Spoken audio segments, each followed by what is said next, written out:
So welcome to today's interview. We have got Kim, who is the owner of the lovely Dizzy.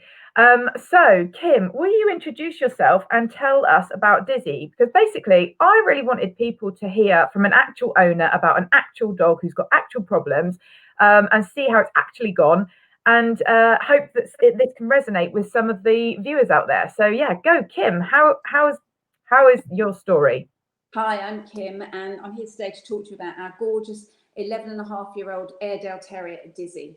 Unfortunately, Dizzy, within the first year of her life, we noticed that she had some issues, and it turned out to be hip dysplasia. She had an operation that went wrong on one side, and she actually lost her hip. And her leg is slightly shorter on that side, and through a lot of rehab, she eventually got back to some sort of normal. At that time, we were told there was a very high chance that she would have arthritis in the other side, and that is what has transpired over the years. She's coped admirably, and for someone who people thought she wouldn't actually probably make it past 5, 7 because of her condition, she's done really well to date. But what we did start to notice was about 2-3 years ago, things started to deteriorate a bit. We did bits with her. She was put on a bit of medication. And then last year, in July, we had a really bad period with her.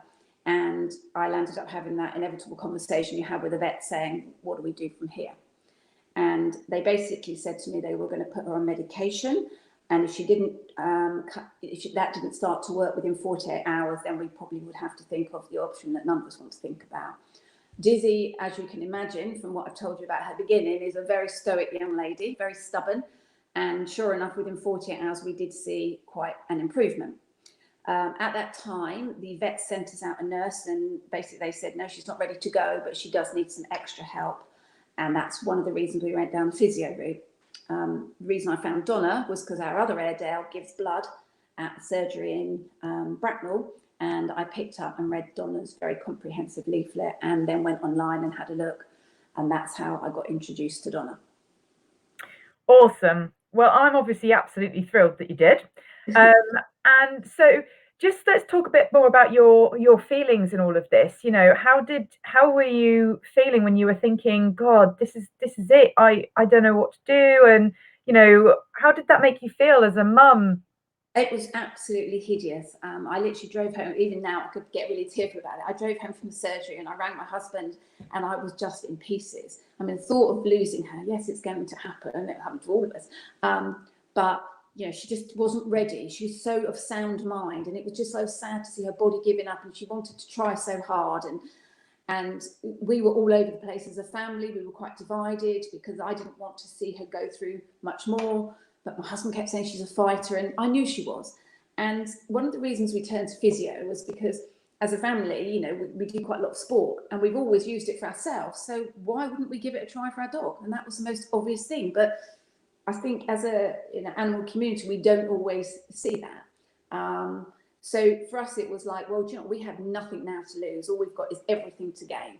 So it was very emotional. It was a real roller coaster, but really, really glad we've done it.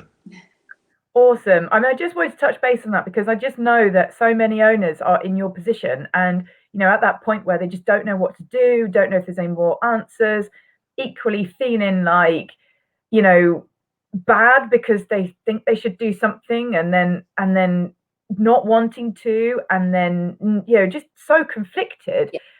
That it's nice to share that and let other people hear how conflicted, because it's something we all share. I literally think that all owners go through that, and and obviously you've come out the other side, which is a fabulous story. And like you say, that conversation you had literally nearly a year ago, so you've had an amazing amount of time since. So I'm really thrilled that that's worked out for you. So how did you find your first physio session? How did it go? How did it make you feel?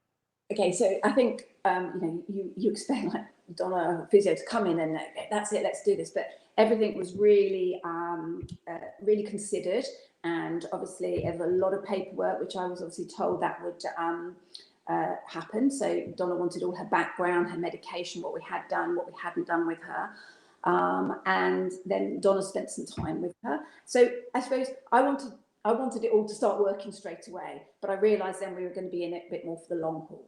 But what was really nice and really good for us was actually being involved in that, not going and then having to come home and wait sort of like for 2 weeks. So although you have to commit yourself, it's a lot of commitment to be doing it, and we've had days when we haven't got to the everything because Dizzy's not had a great day, or we've had a hugely busy day and I've not been able to do something in the middle of the day.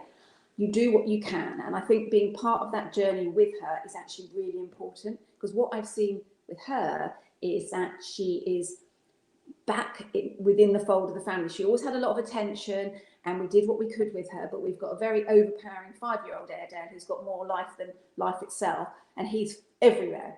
And I felt she got a little bit pushed into the back a bit, but now she hasn't, and she's up and she's coming to see us and she's out with us all the time and she wants to be with us. So I feel she's very much back in that, and I felt she was getting a bit depressed because I felt she was of such sound mind, but her body wasn't allowing her to do things.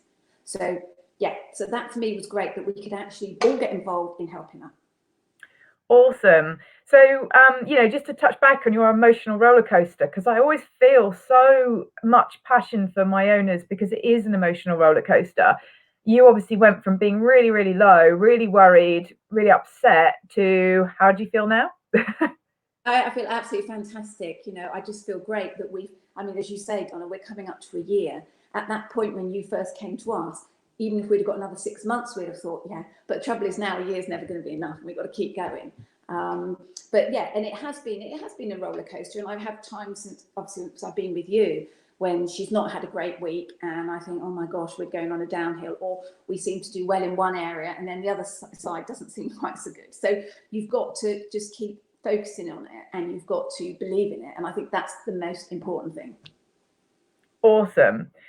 So how do you feel about doing your home regime? Because obviously, I know that with physio, we end up giving you exercises to do at home. And that is something that owners tend to worry about is, oh God, am I going to be able to commit myself and do it? How do you feel about that? How's it gone for you? At the very beginning, it was absolutely fantastic, and I had it in such a way. And then it was almost like Dizzy started to think, now I don't like that exercise, so she wouldn't do it. And I mean, she is incredibly stubborn. So that was quite challenging, of course, because in my head, I needed to do it all because I needed that improvement. In Dizzy's head, it was like, today I don't feel like it. So we had a bit of an imbalance, and I did go through a bit of a time when I felt really bad if I couldn't do them all. But what I found was you would always give me something else that would give us something new. And something new was sometimes what we needed, because then she'd do it. And then I could actually sometimes go back to some of the old stuff, because it was almost like she'd forgotten about that, and then she would do it for a bit of time. So, but what I have learned is I don't beat myself up if I can't do it all every day. Because I'm guessing, like us, she have good days and bad days. And when in the winter, when it's cold and damp, there were definitely dark days with her when she wasn't as receptive to it. So then you sort of try and think outside the box, and maybe I did the massage a couple of times more in a day than I'd have done it normally. Just anything, just to keep with her. Perfect. You're such a superstar. You've listened to it all. So yes, well done. That does things that really helps. And our words, client compliance. So yeah, well done. I mean that is the key. That is the key. So if you had any mobility issues with any of your animals in the future, would you do the physio route again? Absolutely. I wouldn't even question it. I think for so many reasons. One, because we do it to ourselves, so why wouldn't we do it for our animals? And like us, we all get old, so we all need some extra help. So I think there's actually a question for that, whether you do it before you land up with the problem that we've already got to. Hindsight's a marvelous thing, but yeah, without a shadow of a doubt. And for me, as much as anything, it's been Dizzy's response into, she just seems so much happier in herself and much more alert and cheeky. So, which she'd lost. She is a happy dog. She is a happy dog. No, that's absolutely amazing. And it's really lovely to hear your story and Dizzy's story, and your positivity, which is fabulous. Is there anything that you'd like to tell any future owners out there that are sitting there thinking, oh, don't know, what should I do? Is there anything extra you'd like to add for those owners? Yes, I would. So when I went to the vet and they gave her all this medication, it was like, wow. And then you're starting to think, and then they said to me, well, there's about one more thing beyond this that we could probably put in. We've actually landed up taking some out of Dizzy's. So she was on one bit of medication that we've actually managed to take out.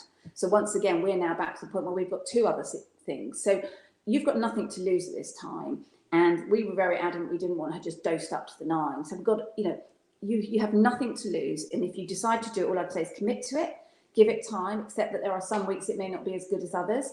And it will, as I say, one week it's good on one side and the other side, and then it all changes, but just keep going with it. And that would be my biggest thing. Just give it a chance, because I think the vets are fantastic and there's no knocking it. But I think it's like anything in life. You can work in conjunction. It can bring a really positive effect. Absolutely. And that's the key. It is in conjunction. We all need to be part of a care team package, and work together and create the best outcome for the individual. So yeah, no, that's fabulous. Thank you so much for talking with me, Kim. I'm really, really grateful. I know that there's going to be loads of people out there who are super grateful too. We've had watchers the whole time, and quite a lot of watchers. Nobody's asked any questions yet, but I'm sure that's because everybody is just sort of mulling it and thinking, oh, wow, because this is a big hit of information that they've probably never seen before, is actually chatting with somebody who's actually gone through it. So, if you're a watcher, please do feel free to message me if you want to talk more privately about your situation. That's absolutely fine. Or you can just ring me, have a chat, and we can discuss it and see where we're going. So thank you again, Kim. I really appreciate it. And so does everybody else. And that's great. Take care, guys. Stay safe, and contact me if you want to talk about your dogs or cats or any other animal.